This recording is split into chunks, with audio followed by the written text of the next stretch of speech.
Hello everyone, welcome back to my channel unique recipes by Jasmine. আজকে আমি আপনাদেরকে তৈরি করে দেখাবো কুমড়া ভাজি। তাহলে চলুন এই মজাদার কুমড়া ভাজির রেসিপিটি তৈরি করে ফেলি। কুমড়া ভাজির রেসিপিটি তৈরি করার জন্য আমি এখানে কুমড়া নিয়ে নিয়েছি। আপনারা দেখতেই পাচ্ছেন কুমড়াটাকে আমি ভালোভাবে কুচি করে নিয়েছি। নিয়েছি চিংড়ি মাছ, নিয়েছি পেঁয়াজ কুচি, রসুন কুচি ও ধনিয়া কুচি।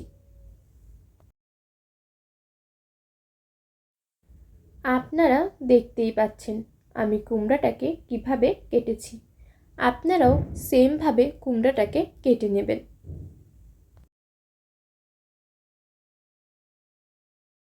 কুমড়া ভাজি করার জন্য আমি প্রথমেই নিয়েছি একটি প্যান এবং এর ভিতরে দিয়ে দিয়েছি 1 টেবিল চামচ তেল। এখন এর ভিতরে আমি দিয়ে দেব রসুন কুচি। রসুন কুচিটা দেওয়ার পর আমি এর ভিতরে দিয়ে দেব পেঁয়াজ কুচি। তেলের ভিতরে এখন পেঁয়াজ এবং রসুনটাকে ভালোভাবে ভেজে নিতে হবে।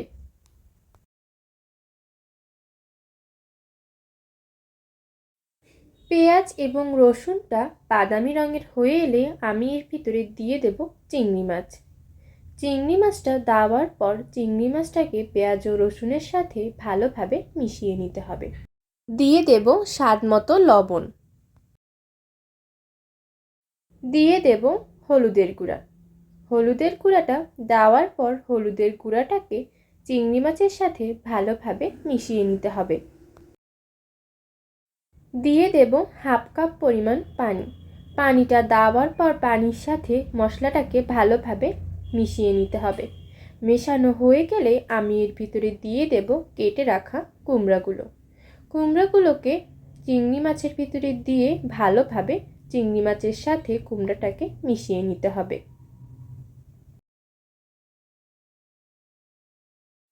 মেশানো হয়ে গেলে একটি ঢাকনা দিয়ে কুমড়াটাকে ঢেকে দেব এবং 5 মিনিট কুমড়াটাকে রান্না করে নেব। 5 মিনিট পর ঢাকনাটা উঠিয়ে ফেলব এবং দিয়ে দেব ফালি করা 5-6টা কাঁচামরিচ। কাঁচামরিচটা দেওয়ার পর কাঁচামরিচটাকে কুমড়ার সাথে ভালোভাবে মিশিয়ে নিতে হবে। দিয়ে দেব 1.5 চা চামচ চিনি। চিনিটা দেওয়ার পর চিনির সাথে কুমড়াটাকে ভালোভাবে নেড়ে নিতে হবে। চিনিটা মেশানো হয়ে গেলে একটি ঢাকনা দিয়ে কুমড়াটাকে 10 মিনিটের জন্য আমি ঢেকে রান্না করে নেব। 10 মিনিট পর ঢাকনাটা উঠিয়ে ফেলবো এবং চামচ দিয়ে কুমড়াটাকে ভালোভাবে নেড়ে দেব। এখন আমি ঢাকনা ছাড়াই কুমড়া ভাজিটাকে চুলার উপরে রান্না করে নেব। আপনারা দেখতেই পাচ্ছেন কুমড়া ভাজিটা অলমোস্ট তৈরি হয়ে গেছে এবং কুমড়াটাও সিদ্ধ হয়ে গেছে। এখন আমি কুমড়াটাকে ভালোভাবে নেড়ে দেব। এখন আমি এর ভিতরে জিরা গুঁড়া দিয়ে ভালোভাবে কুমড়ার সাথে জিরা গুঁড়াটাকে মিশিয়ে নেব।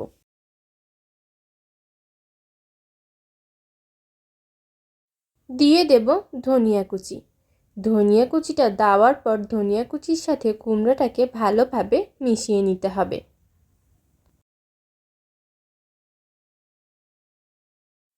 এখন আমি কুমড়া ভাজিটাকে পরিবেশন করে নেব। তৈরি হয়ে গেল মজাদার কুমড়া ভাজির রেসিপি। তাহলে আর দেরি কেন, এখনই তৈরি করে ফেলুন এই মজাদার রেসিপিটি। আজ তাহলে এই পর্যন্তই। আবার কোনো একদিন আপনাদের সামনে হাজির হয়ে যাব নতুন কোনো এক মজাদার রেসিপি নিয়ে। আপনারা যারা এখনও আমার চ্যানেলটি সাবস্ক্রাইব করেননি তারা প্লিজ আমার চ্যানেলটি সাবস্ক্রাইব করে ফেলুন, যাতে আমি কোনো ভিডিও দিলে সবার আগে পৌঁছে যায় আপনাদের কাছে।